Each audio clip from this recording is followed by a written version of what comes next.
Good evening, everyone, and welcome once again to the place to be each and every Sunday night.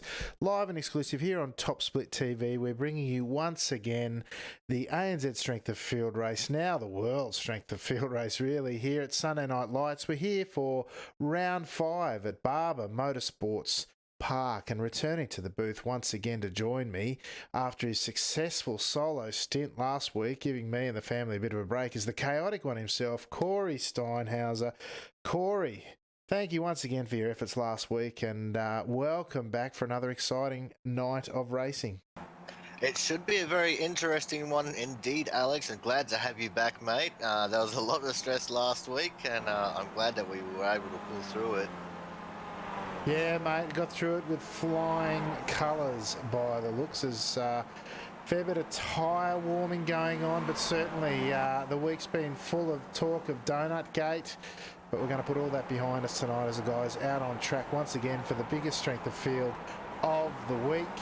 We have killed it again this week, continuing our average of just over 4,500. We're at 4,560 this week, almost cracked 5,000 last week. I was stunned at Oran Park bringing out nearly 5,000, but also this week I didn't know what we would see. But the drivers once again showing their support for the series and getting out there in force once again, Corey. Yes, indeed, Alex, and I was actually quite surprised as well that we nearly hit that mythical 5K mark last week. And it just goes to show the support that these drivers have for this series is absolutely incredible. Now, I noticed that you said Donut Gate earlier, and for those who don't know, the law has been laid down. Donuts are officially outlawed. If you're doing a donut and you get protested, then you're going to get a week holiday. Unfortunately, we've lost one of our regular top split competitors because of this tonight, Alex. Yeah, that's right. A lot of discussions in the community and the forums in general around the use of nefarious tyre warming techniques, but not something we should have to worry about here tonight or going to plan. But yeah, the gavel was banged fairly and squarely, quite firmly on the desk this week by the stewards at iRacing, and everyone now, at least those who pay attention to what's going on, realise that it's no longer on the books as something we can do. So, which is good, because I think the broad consensus obviously was that it's not legit and fair for your competitors to be doing that sort of stuff. And now, situation, at least in terms of those who participated in the conversation, is clear. So, moving on from Donut Gate, we do have this bumper crop of folks out there on track who are just starting to come by for the first of their two flying laps. So Frey jumping to the top of the pops with a 36.9. Sub 37 is pretty good on the out lap, on the first flying lap, I should say. I even saw a 35 in the warm-up race just before this. So we see Sammy Toikala now jumping to the top of the pops now that his correct livery has popped up. Apologies for that previously, folks, but it's all sorted now. So we get to see the cars in their brilliant glory, Corey. Yes, indeed, Alex. And one thing that these drivers are going to have to face at the moment is we got a very hot track temperature here at the moment, 38 degrees, with only a 23-degree ambient temperature at the moment. So the engine's getting a lot of cool air in them, and the track is definitely going to be warming up their tyres here. So hopefully we might be able to see some very, very quick second laps. Yeah, I'd expect to. Henriksen set some really fast pace, or set a really fast pace in quality for the last race with a sub 36 second lap. So he's sitting in P2 provisionally at the end of the first lap, but we'll yet to see what his second lap will be, of course. Team Snell, Ben Snell, Snellivision on Twitch if you're interested in seeing it. He has yet to set a time, struggling in quali a little bit this season and last, but surely he can get it up near the front at some stage, if not tonight, during the season. So back up to Team Torpedo's own Hendrickson. Let's see what we can do about getting up near the front here, Mr. Hendrickson, as he's coming through the final series of corners now, through the penultimate corner there at 14 down through to 15 now, the final corner. Sammy J sitting on top of the pops with a 36.3. What's Mr. Hendrickson going to do? Of course, Toikala and Hendrickson leading the series at the moment as he crosses the line. 36.3 as well, but a 36.360. Some 3 100s, nearly 4 behind Toikala, Corey. And I've lost my co-commentator there briefly, but I'm sure he'll find the magic push to talk button momentarily. 2 minutes left, of course, in here. Oh, no. They've all finished their quali, so we better start going through the grid, lest I miss the start once again this week. All right, we're at Barber Motorsports Park for round 5, as we said. Sammy J. Torkala representing Team Milo with 36.3 on pole. Hendrickson from Team Torpedo in P2. Kane Halliburton, great to see Kane back on track in P3. Simon Edwards also from UK&I in P4. P5 filled by the third UK&I driver in Lee Anderson. Stuart Adcock leading ANZ driver after his famous victory last week, starting in P6 tonight. Toshimasa Hanada from Japan, the Asia Club in P7. Great on the quali is Toshi. Great to see what he can do in the race going forward. Julian O'Fray, car number 3, P number 8 in quali. Ben Snell from Team Milo and ANZ Club did manage to get a quali in, and he's in P9 inside the top 10.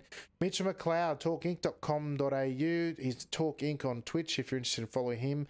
And Snell, of course, Snellavision, as we mentioned before. Christian Kabanka up early once again from the US for Breaking Bad Motorsports in P11. P12, Team Ovaltine's own Håkon Grebstad. P13 went to the UK&I driver of Anthony Jones, a fellow Team Torpedo member, his compatriot there, Tim Hendrickson in P2, of course.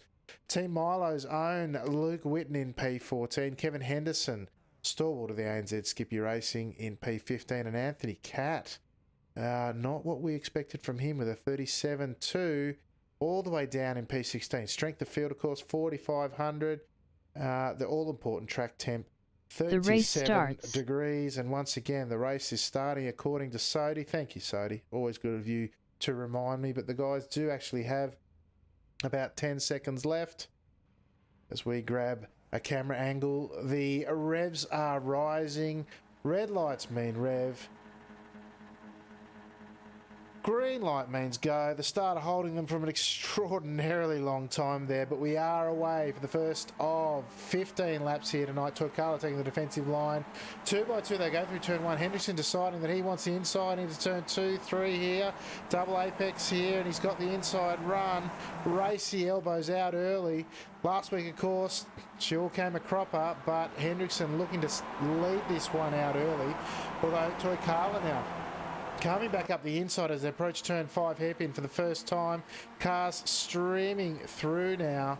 2 by 2 they go. We managed to get through pretty clean. No, there's one car off. It's Snell. Snell's gone at the back of the field, nose first into the apex of the corner as we jump back up the front of Hendrickson into the waterfall for the first time, Corey. Indeed it is, Alex, and this is right where Hendrickson wants to be, leading from the front, as we like to say here. And Toikala right on his tail. I was watching Ben when he had his spin, and unfortunately looked like he spun on the downshift. Just a little bit too much steering input. But he's recovered it, and he's going again, albeit right at the back of the pack at the moment, Alex. Yeah, he's not too far back. He's about 2.5 seconds off there, but this field will be very difficult to get by. It's 500 strength of field higher than any other race this week, about 1,000 clear of even the race, any other race, but one's on tonight, the warm-up race tonight, coming in a distant second, and everything else miles behind in terms of the calibre of the field. So once again, we've got the best Skippy drivers here on display for Sunday Night Lights, and look at that long train in the background. There we see Snell coming around that final corner, the only one dropped off at this stage. As they come through the second time round now. Oh, we got some action there, Alex. Who do we lose? Looks like Adcock off the back. Let's go grab a bit of a replay there and see what happened to Mr. Adcock there. Australia's lone representative up the front there. They've come through turn 1. The rear of the car, is it? Yeah. Rear of the car steps out, grabs a bit of the grass. nose into the wall on the outside. Oh, and there's another one gone in sympathy. The 9 car of Toshimasa Hanada went out in sympathy as well. And we've lost 2 of our front runners early there, Corey. Yeah, and that's unfortunate for Stewart. Last week's winner and the beneficiary of some late race action at Oran Park. But we also now have a change to the lead, Alex. We missed it. Sammy J has made his way around Tim Hendrickson and is now leading this pack of 5 cars as we head into the final section at the moment. Yeah, we are coming through the sweeping final chicane there at 11 and 12. Brought many. Oh, I tell you what, we nearly lost our 3rd place to Kane Halliburton there. Tell you what, he's a better man than me. I did the last race here and I lost it doing exactly the same thing, put it nose first into the wall. But Halliburton showing how it's done. He barely lost a tick of time too. He's right still in this here in P3. Hasn't even lost any of the drafts. So, oh, we've lost one in the background. That's Team Torpedoes. Anthony Catt put a toe in the grass, real wide in the grass, and spun it into the wall once again. I tell you what, the actions are plenty here, Corey, and we're only on the start of lap 3. Yeah, indeed, Alex, and it's amazing to see how such experienced drivers at the moment, just putting 1 foot wrong here or there, it just takes 1 millimeter of your tire to be in the wrong place, and you are gone. But at the moment, back at the front, we still have Sammy J. Toykala in the lead, but Tim Hendrickson looking very menacing behind him. Sammy J into the hairpin was on a fairly defensive line, which shut down any advance that Tim Hendrickson was looking at. As we come through the waterfall, it's still the status quo at the moment, but Sammy J locked up a tire and he's lost a little bit of speed there on exit. Tim Hendrickson pulling to the right, seeing if he can gain an advantage. Doesn't look like he's going to be close enough at the moment. But he is in Sammy J's draft, Alex, so it's going to be a close battle to see if Tim Hendrickson can make the move. Absolutely, going through 11 and 12 now, very challenging chicane. Lots of undulation change there, or elevation change, I should say, as we see so often at these US tracks. It's quite a characteristic. They seem to go for the elevation changes and see up, down, over hill, over dale. Oh, someone else in the background. Who was that? Was that Grebstad? Yeah, it was Grebstad and Henderson by the looks. We'll go grab a replay and see what became of these two. It looked like Grebstad went a little offline there through the first part and then through 12, locked it up, trying to save it, was hit by Henderson in the rear there, who there's so much commitment in that corner. It's hard to fault him there. Grebstad having lost it, but look, neither one of them will be happy with the outcome nonetheless. As we see Toykala now back up the front, we go into turn 5 now. No, line astern, they are the front 4. They've got about a 9/10 of a second gap over Anderson in P5, who's sporting a bit of rear wing damage there. Wondering if someone got into the rear of him. The most likely candidate, of course, only being O'Fray, is behind him. But we won't throw the blame there, given that we didn't see anything. But through the waterfall, once again, this front pack of, let's call it, 7 cars, with Mitchell McLeod now the leading ANZ driver, sitting on the back in 7th, Corey.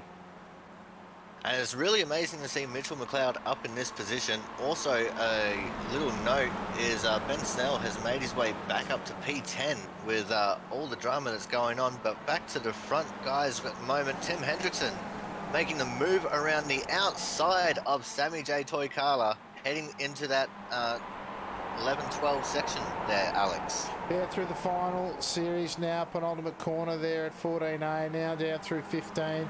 Get around out of here, and you can, of course, challenge into the first corner now as we hop on board with Sammy J, and that's exactly what he's looking to do here. Go up the inside now of Hendrickson through turn 1, but they are going to go 2 by 2. And Hendrickson, showing what he did on the first lap, was no fluke. Holds the inside line through 2 and 3 here, and it is in fact Halliburton looking up the inside now.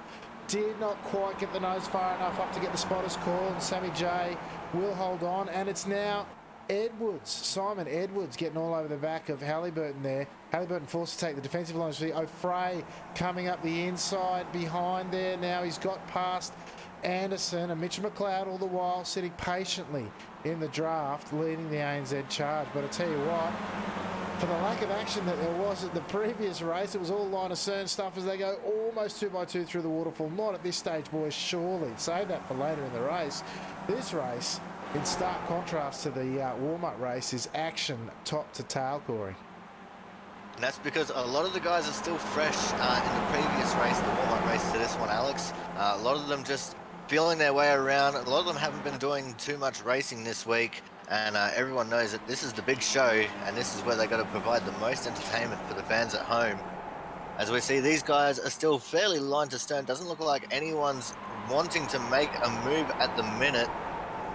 But I wouldn't be surprised if someone was to throw a cat amongst the pigeons and things to get absolutely crazy like we saw last season, Alex. Yeah, tough to throw the cat amongst the pigeons. He's down in P8 at the moment. He's just come around the last corner as the guys approach the first corner. This time, Toy Carla not making the move, perhaps not close enough, tucked in behind, taking a slightly wider line there, perhaps looking for the drive out of the corner at turn 3 there, whereas Hendrickson really hugging the inside of that corner there.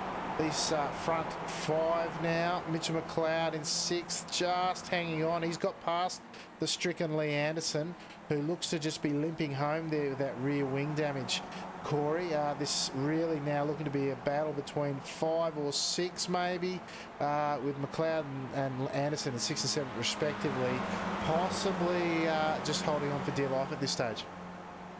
Yeah, I think that rear wing damage is really affecting Anderson at the moment, and that's probably why he seems to even just be struggling to hold on to this draft pack as it is. As we're having a look at our 3rd place guy here, that is the 2 of Simon Edwards. He was almost going to get challenged by Kane Halliburton as they were coming out of the waterfall section. Just a slight slow exit for him, but it looks like things are still line to stern at the moment. But these drivers are so evenly matched, Alex, that they're just trying to find whatever advantage they can. Hence why Sammy J was taking that slightly wider line there in turn 2. Fantastic vision there. You see the cars fan out, perhaps a little bit of understeer in the draft, or perhaps just preferencing different lines through that final series of corners there, as we see Toy Carla talking about different lines, moving right over to the pit wall on the approach to turn 1, and perhaps making it clear that he doesn't want to be attacked through the first corner as these 5 cars. Look at the nose turn in there of Edwards, doing fantastically through there, showing the side of the car more than the front through that opening series of corners there. But it was spectacular to see those cars fan out through the second to last corner there at 14A. You can take a wide line in looking to get the drive out and maybe attack at turn 1, or then take the narrow line looking to take defensively and just really stretch the car as you want to defend through turn 1. But this time now, as they approach the waterfall on the middle stages now of laps 7 of 15 here tonight, line astern. Perhaps they've plucked up the courage to stay line astern for a bit, maybe settle down and then save it all up for the tail end of the races. We're already coming up on a lap car, which I think is Hanada up the road a bit, if I'm not mistaken. But yeah, it does look like Anderson might be struggling to hang on the back. In fact, he's dropped the draft now. McLeod well and truly in it now. P6. Just the 4/10 off. He's in it as much as the rest of them, Corey. Yeah, I think at the moment Mitchell McLeod might just be biding his time there at the back of this pack. We usually see him being a very aggressive driver, but he probably knows that at a track like this, accidents are going to happen in front of him. So he's probably just sitting back waiting and hoping that one of these guys puts a foot wrong and maybe scatters the pack a little bit and he can take the advantage there, Alex. Yeah, once again, Toy Carla showing that either showing the nose of Hendrickson. Oh, as Hendrickson grabs a bit of the grass on the exit of 1 now on the approach to 2. Gathers it up nicely, really pushing the limit there. So easy to spray wide at the exit of turn 1 on the approach to 2 as they run now up the hill down towards turn 5 now. One of the legit passing opportunities, one of the few of them here on this track here tonight at Barber Motorsports Park, but no one getting the run here. Of course, the guys deeper in this pack, even if they get a slight run on the car in front, the car in front's got, you know, 1, 2, 3 cars worth of draft. Makes it really tough to get done even at that spot, Corey.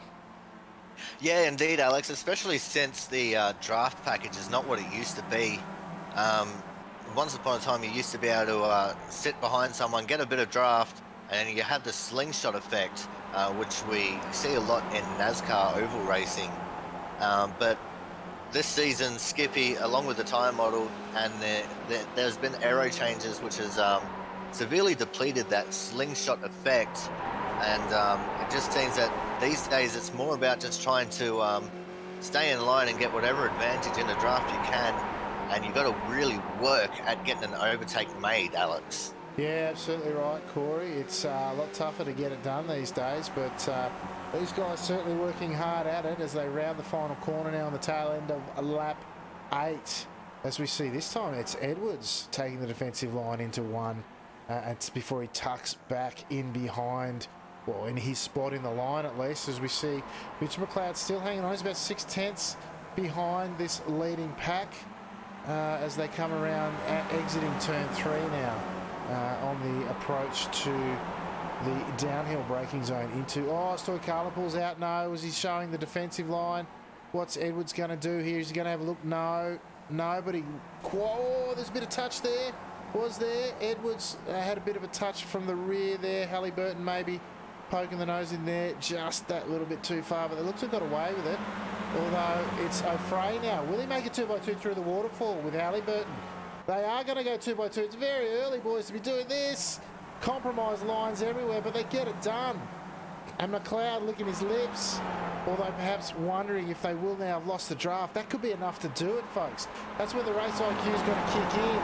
There's the one spot through the waterfall really worth losing the draft. They're now 7, nearly 8/10 behind, and it could be now a battle of the threes. Pair of 3 cars perhaps running to the end now, Corey. Yeah, and that is some of the dangers of racing really hard here, Alex, and also one of the dangers of everyone being so close. We see that Kane Halliburton actually has a little bit of front wing damage now as well to his right wing plate there. But these guys were racing so close that there was just that one little checkup going through the hairpin that's just checked them all up, allowed Alfred to almost get that move done, and ultimately, as we've seen, they have dropped off the pack a little bit, but they're still close enough that they hold on to a little bit of draft here, Alex. Yeah, look, they've managed to grab about 1.5 tenths through that draft, through that section since waterfall last lap, but there is a small gap still there. It's whether or not they can hang on through the twisty bits. That front wing damage no doubt picked up offline. Oh, what's going on with Halliburton there? The rear nearly stepped out there. He was looking for the sharp turn in, which is so dangerous in these cars in this current build, but hangs on to it and gets the drive out nicely. They are now all but back on 6.5 tenths as they go through the waterfall. Are they going to? Yes, single file this time, Corey. Back to station as normal. And these guys may be learning from that last time that discretion is a better part of valour, with the balance of 6 laps remaining is about 5.5 to go, Corey. Yeah, well, if you want to go 2x2 through the waterfall section especially, you really want to try and keep that in your pocket for the last lap. As we see, the top 3 are getting really close here, Alex. Sammy J. Toykala right on the tail of Tim Hendrickson at the moment. He's almost getting racy enough to maybe want to make a move, and Simon Edwards is right there with him. So if Tim Hendrickson makes any kind of a mistake here, then it could spell disaster for the 2 behind him, Alex. Yeah, potentially, absolutely the case, but Hendrickson's been running pretty clean this season. Haven't seen terribly many mistakes from the Team Torpedo driver. Had some unfortunate incidents along the way, but at the moment leading this one fairly and squarely and out in front of Toykala. These two, of course, fighting it out, not only for Sunday Night Lights points, but the official season standings overall. Both of them right up there again this season. Halliburton now leading that second pack of 3 is on the back comfortably now, just the 3 tenths behind, and it's back to this 6-car deep front train as we see Mitchell McLeod still hanging on to the back and perhaps thinking about doing more than hanging on to the back later on in the race. Just looking down the order in the field, everyone else is sort of strung out, to be honest with you. You've got Lee Anderson, whose rear wing has got that very ordinary look to it, some 4.5 seconds behind that lead pack. Just under 3 seconds behind him is Anthony Catt, then followed by Team Milo's Luke Witten. some 4 seconds behind him. Ben Snell managed to get back up to 10th, as you say, running lonely though there before Christian Gabanka, some 2.5 seconds behind Snell in P11. Adcock, last week's winner, had some luck last week, none this week though in P12. Henderson, of course, we saw his incident with Grebstad earlier. Sorry to interrupt, Alex. We've got a challenge for the lead. Sammy J up the inside of Tim Hendrickson here, going into the finals corner. Fantastic move there by Toy Carla. He's now on the front of this train. They're going 2 by 2 behind. Halliburton and Edwards once again. No, it's O'Fray. He looks well and truly set to have a look, is he? No, tucks in behind once again. Oh, the sideways team torpedoes, orange and blue car. Tim Hendrickson really letting the rear do some talking there. Did I hear some contact in the background? Looks to have gotten everyone through okay. It's all right. But I tell you what, Hendrickson looks like he wants to have a crack through there. Oh, and it's Halliburton now looking up the inside of turn 5. No. Hendrickson taking the defensive line, but also showing the nose to Carla. Can he get it done? Yes, he can through turn 5. Oh, will they go side by side at this stage, though? Will Toy Carla have any choice? Because they're side by side behind as well. It's tough to pull out at this point in the race when you've got so much going on. Oh, up the inside comes Edwards as well. They managed to get it line astern. Can you believe that? Oh, we got contact. It's all gone wrong at the back of this pack. Oh, and Halliburton's without his rear wing. I did not think they could get it through their single file in time, but and as it turns out, they couldn't, because there were cars diving everywhere, just trying to make 6 cars fit where they did not look as though they could. And then what we see is, oh, it's O'Fray into the back of Halliburton, who then collects Edwards, and Mitchell McLeod with nowhere to go. So much commitment just hit the back of O'Fray. O'Fray once again causing a bit of a domino effect there. As we go back to live pictures now, we've got Hendrickson and Toy Carla scooting away now.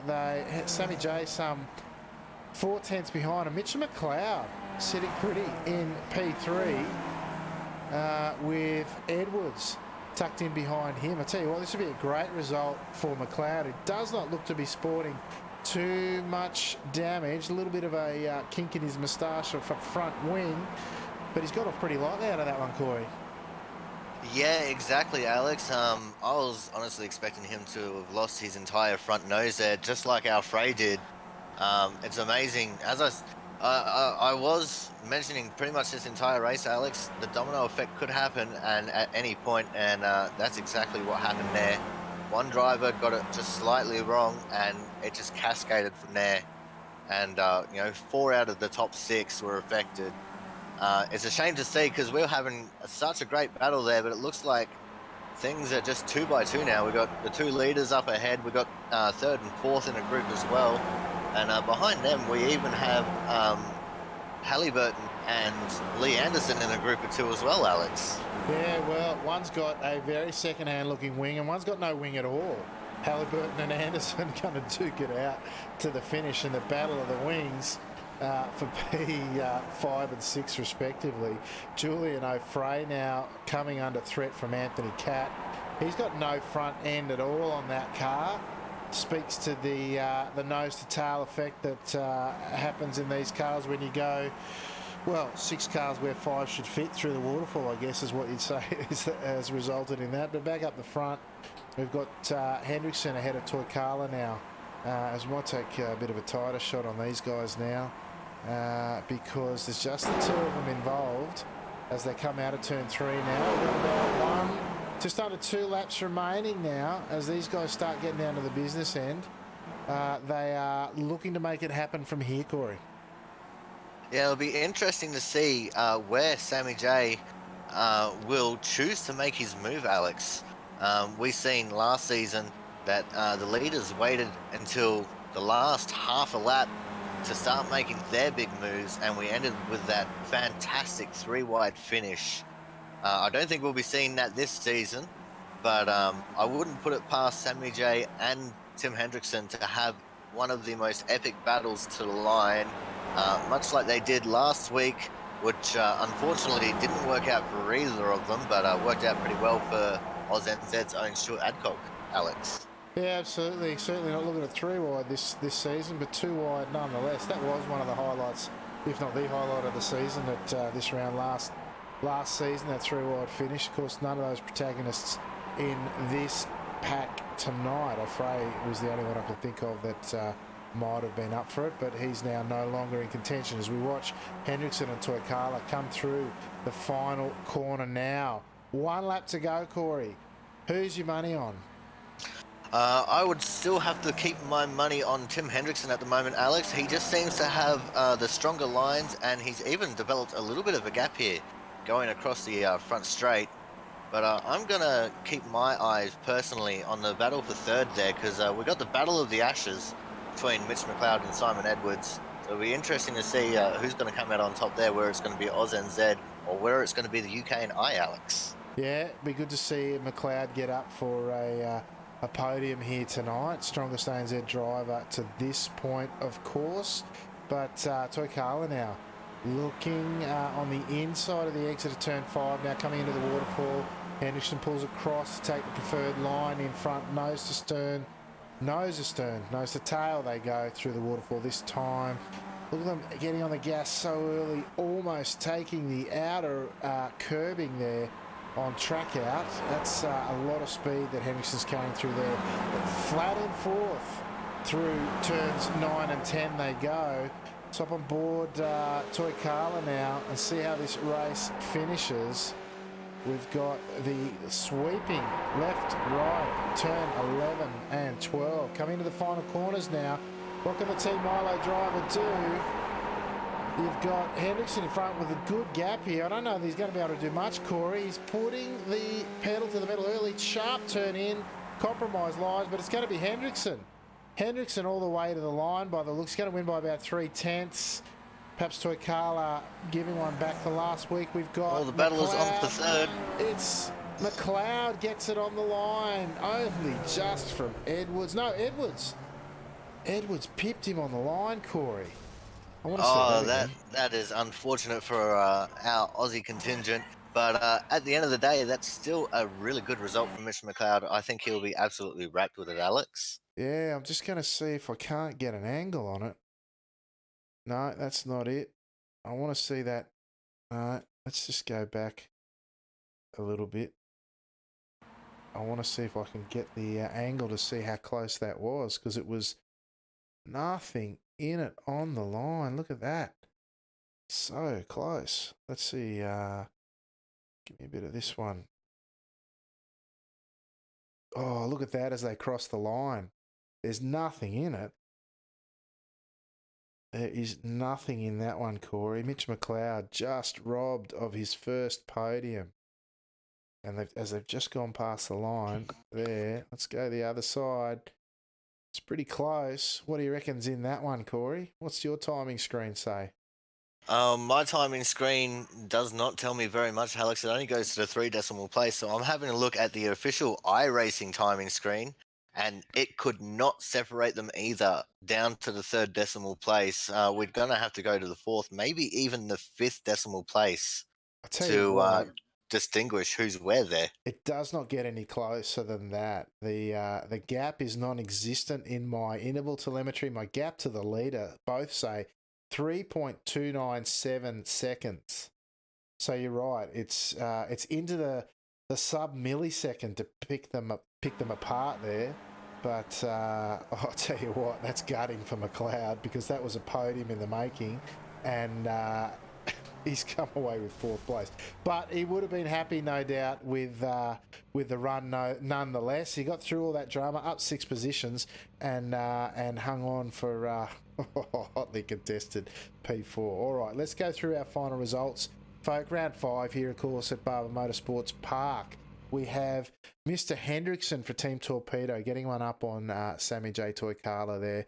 I'm wondering if Sammy J just held off a bit after last week's incident, but Hendrickson hanging on for a fantastic win, almost led flag to flag.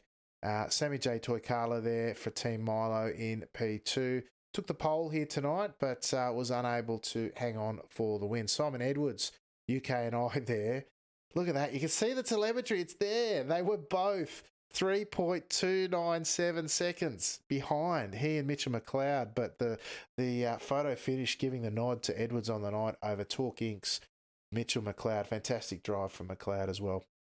P5 went to Kane Halliburton after the incident that brought his title surge, or his race victory surge, unstuck. Behind him, the stricken Anthony Catt, just behind him in P6. P7, Lee Anderson in the Battle of the Wings with, was it with Halliburton? No, that was Catt, wasn't it?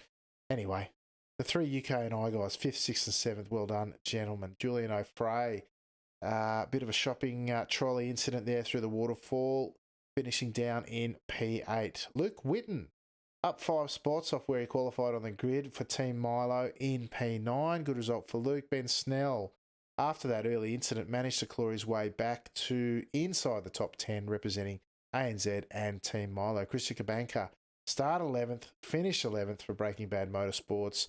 Up very early, and we do appreciate him joining the race because it's about 5, 6 a.m. there. So an early start, absolutely. Stuart Adcock, down 6 positions, but in the SNL points, the final point scoring position in P12. Going over the page, Kevin Henderson down in P13. P14, Toshimasa Hanada. Great to see Toshi back out on track. P15, Team Torpedo's own Anthony Jones, after his early incident and the early exit for Mr. Håkon Grebstad, representing Team Ovaltine, saw him in P16.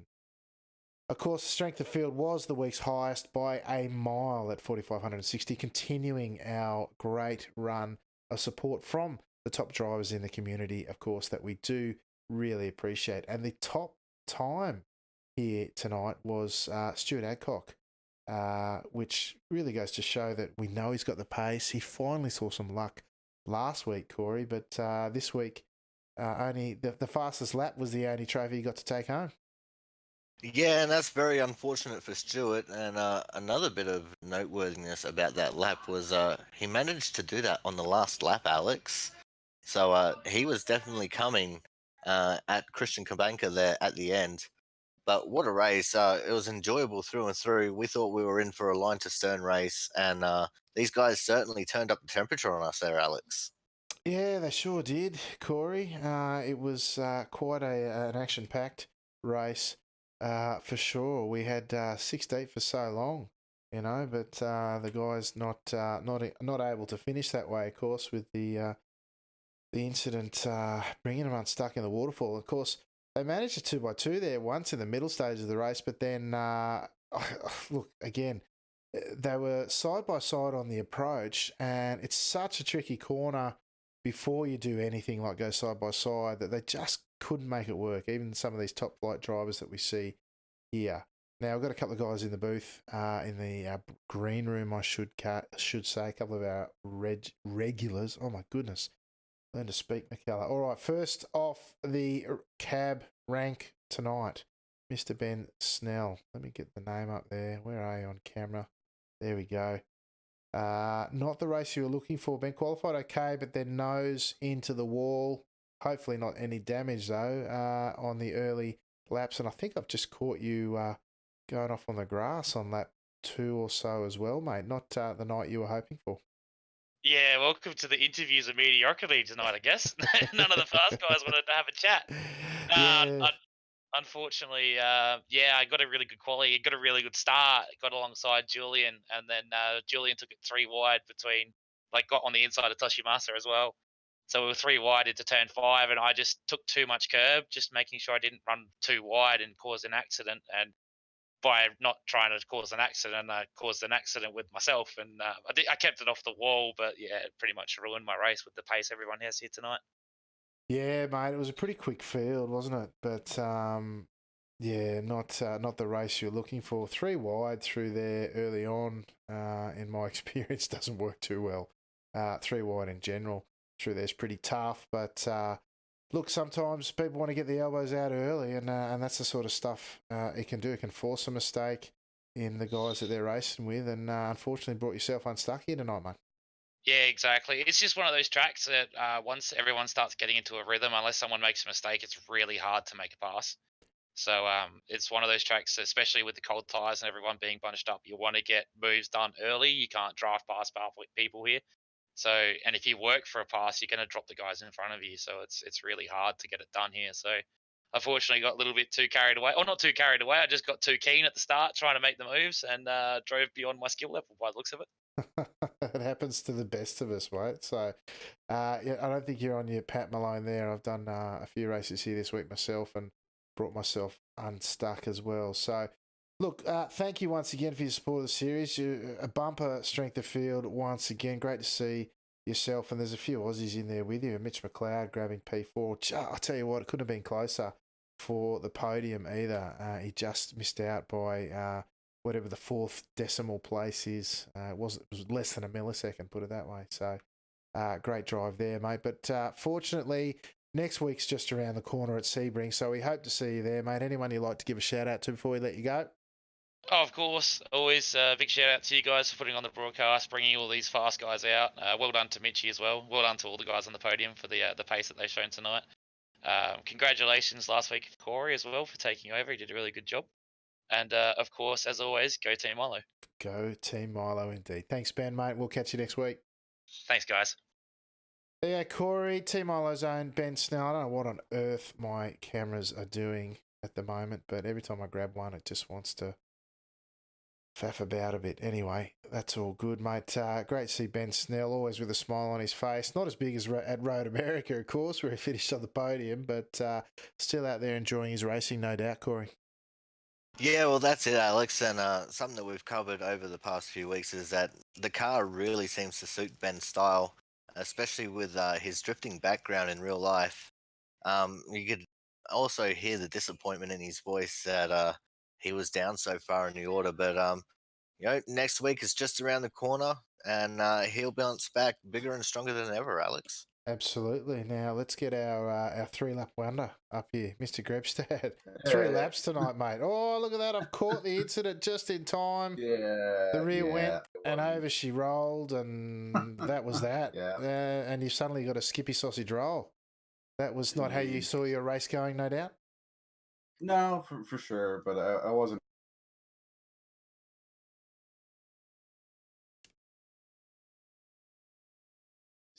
So I wasn't expecting much from it, but I think I was doing pretty well, and hanging on to Mitch the first 3 laps, and then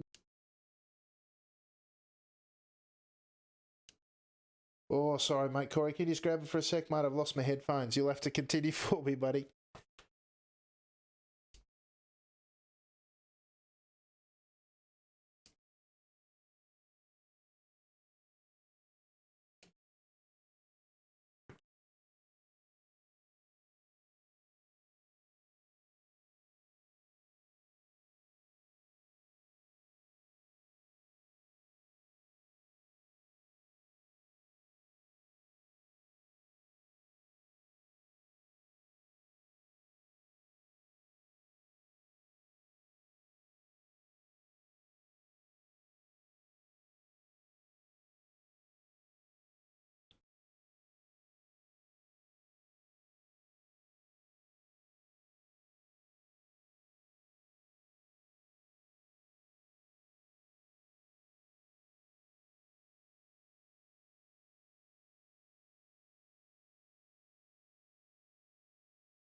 Oh,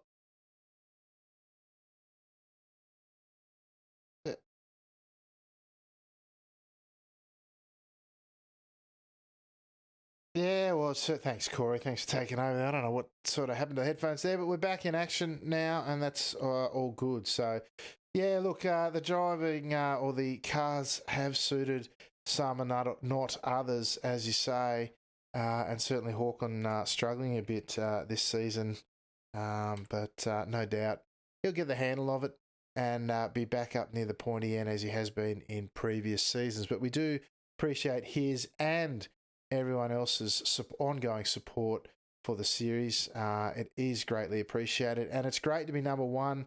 Still, I'm astounded. The last 2 weeks at Oran Park, where your good self and Tim Gorgosha took over the broadcast, and then back here this week at Barber, nearly 5,000 strength of field last week, 4.5 again this week. It just speaks to. I couldn't have thought it happening at those two tracks at the start of the season. But everyone's really behind the series and behind the SNL race, so we are very much appreciative of it. Well, folks, that might just about do us. On your screen, you will see all the places that you can find us. Corey, tell the folks at home where you'll be and what you'll be up to this week.